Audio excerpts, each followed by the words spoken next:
السلام علیکم ناظرین، امید کرتا ہوں آپ تمام لوگ خیر و عافیت سے ہوں گے۔ ہمارا آج کا واقعہ حضرت سلیمان علیہ السلام کا واقعہ ہے۔ حضرت سلیمان علیہ السلام حضرت داؤد علیہ السلام کے بیٹے تھے، جن کا قصہ ہم پہلے سن چکے ہیں۔ قرآن پاک میں آپ کا ذکر سورہ بقرہ، سورہ انعام، سورہ انبیاء، سورہ تعامل، سورہ سبا اور سورہ الحق میں آیا ہے۔ اللہ تعالیٰ نے آپ کو بھی نبوت اور بادشاہت دونوں عطا کی تھی۔ انسانوں کے علاوہ جن، ہوا اور جانور بھی آپ کے تابع کر دیے گئے تھے۔ آپ ان سب کی بولیاں بھی سمجھتے تھے اور بولتے تھے۔ آپ کے زمانے میں بنی اسرائیل کو بہت بڑائی حاصل ہوئی جو اس سے پہلے کبھی نہ ہوئی تھی۔ حضرت سلیمان علیہ السلام بھی باوجود اتنی طاقت اور سلطنت کے اللہ کی یاد میں مشغول رہتے تھے۔ ان کو دنیا کی بڑی سے بڑی چیز بھی اللہ کی یاد سے غافل نہیں کر سکتی تھی۔ ایک دفعہ کا ذکر ہے کہ آپ اعلیٰ درجے کے گھوڑوں کو دیکھ رہے تھے۔ ان کو دیکھتے دیکھتے عصر کی نماز کو دیر ہو گئی۔ آپ نے ان کو پھر بلایا اور ان کی پنڈالیاں اور گردنیں کاٹ ڈالیں تاکہ جن کی محبت نے اللہ کی یاد سے غافل کر دیا ان کو ختم کر دیا جائے۔ ایک دفعہ کا ذکر ہے کہ آپ اپنے فوجیوں کے ساتھ تشریف لے جا رہے تھے۔ چلتے چلتے چونٹیوں کی وادی میں پہنچے۔ ایک چونٹی نے کہا، اپنے اپنے گھروں میں گھس جاؤ، ایسا نہ ہو کہ سلیمان اور اس کا لشکر تمہیں تباہ کر دے اور انہیں اس کی خبر بھی نہ ہو۔ آپ چونٹی کی بات سن کر مسکرائے اور کہا کہ اے اللہ، مجھے توفیق دے کہ میں تیری نعمتوں کا شکر ادا کروں جو تو نے مجھے اور میرے باپ کو دی، اور ایسے نیک کام کروں جن سے تو خوش ہو، اور اپنی مہربانی سے میرے مرنے کے بعد مجھے اپنے نیک بندوں میں داخل کر۔ ایک دفعہ کا ذکر ہے کہ آپ نے پرندوں کی حاضری لی تو اس میں ہدہد نظر نہیں آیا۔ آپ نے فرمایا کہ اس کی غیر حاضری پر ہم اس کو سخت سزا دیں گے یا پھر ذبح کر دیں گے، ورنہ اس غیر حاضری کی وجہ بیان کرے۔ تھوڑی دیر بعد ہدہد آ گیا۔ اس نے عرض کیا کہ سبا کے شہر سے بالکل صحیح خبر لے کر آیا ہوں۔ میں نے ایک عورت دیکھی ہے جو وہاں حکومت کرتی ہے۔ اس کے پاس ہر طرح کا سامان ہے۔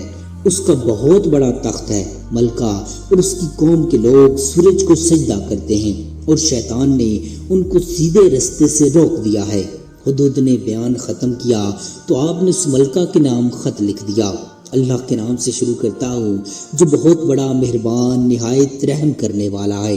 ہم سے سرکشی نہ کرو اور فرمانبردار ہو کر ہمارے دربار میں حاضر ہو۔ اور فرمایا کہ اسے سبا کے ملکہ کے پاس لے جاؤ، پھر دیکھو وہاں سے کیا جواب ملتا ہے۔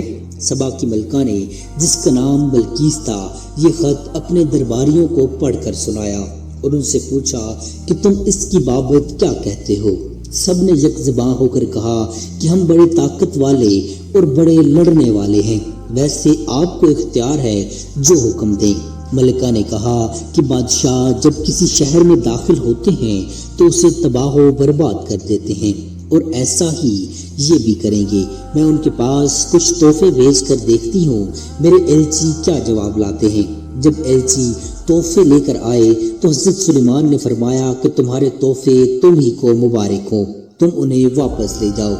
جب ایلچی نے واپس جا کر بلقیس سے حضرت سلیمان علیہ السلام کی باتیں کہیں تو وہ دربار میں حاضر ہونے کی تیاریاں کرنے لگی۔ ایلچی کے واپس جانے کے بعد حضرت سلیمان علیہ السلام نے اپنے دربار والوں کو حکم دیا کہ ملکہ کے تخت کو ہمارے پاس لے کر حاضر ہو۔ ایک بڑا دیو بولا کہ میں اس سے پہلے کہ آپ دربار سے جائیں آپ کی خدمت میں پیش کر دوں گا۔ مگر ایک شخص نے اور کہا جس کو اللہ نے کتاب کا علم دیا تھا، اس نے کہا کہ میں آپ کی آنکھ چپکنے سے پہلے تخت لے آؤں گا۔ چنانچہ آپ کی خدمت میں پیش کیا گیا تو آپ نے فرمایا کہ میرے اللہ کا امتحان ہے، میں اس کا شکر ادا کرتا ہوں یا نہیں۔ بہرحال تخت کی صورت بدل کر بچھا دیا جائے۔ بلقیس آ گئی تو اس سے پوچھا کہ تمہارا تخت بھی ایسا ہی ہے؟ بلقیس نے جواب دیا، یہ تو بالکل ویسا ہی ہے، اور ہم نے تو پہلے ہی آپ کی شان و شوکت اور قوت و طاقت کو جانتے تھے اور آپ کو مان گئے تھے۔ جس چیز کو یہ اللہ کے سوا پوچھتی تھی اس نے اس کو اب تک سلیمان کے پاس آنے سے روک رکھا تھا۔ پھر بلقیس کے محل میں جانے کو کہا گیا۔ جب اس نے حضرت سلیمان علیہ السلام کو محل دکھایا جو شیشے کا بنا ہوا تھا تو یوں معلوم ہوتا تھا کہ پانی سے بھرا ہوا ہے۔ بلقیس نے اس میں سے گزرتے ہوئے اپنے پانچے اوپر اٹھا لیے اور اپنی دونوں پنڈالیاں کھول دیں۔ حضرت سلیمان علیہ السلام نے دیکھا تو فرمایا یہ محل ہے جس میں شیشے جڑے ہوئے ہیں۔ غرض جب بلقیس کو اپنے مذہب کی غلطی معلوم ہوئی تو پکار اٹھی، اے اللہ، میں نے اتنی مدت تک سورج کی پوجا کی اور میری وجہ سے میری قوم بھی اس کو پوجتی رہی، تو میں نے اپنے اوپر ظلم کیا۔ اب میں سلیمان کے ساتھ تمام جہانوں کے پالنے والے پر ایمان لاتی ہوں۔ حضرت سلیمان علیہ السلام اتنے بڑے نبی اور اتنے بڑے بادشاہ تھے کہ انسان، جن، پرندے اور ہوا سب ان کے تابع تھے، مگر آپ غریبوں اور بے کسوں کے ساتھ بیٹھ کر کھانا کھاتے تھے اور اپنے ہاتھ سے چٹائیاں اور ٹوکریاں بنا کر روزی کماتے تھے۔ ہر وقت یاد الہی میں مشغول رہتے، راتوں کو بہت کم سوتے، دن میں اللہ کی مخلوق کی خدمت کرتے، بس یہی ان کی زندگی تھی۔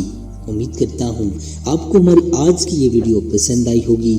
مزید ایسی انفارمیٹیو ویڈیوز دیکھنے کے لیے چینل کو سبسکرائب کر لیجئے۔ جزاک اللہ خیرہ۔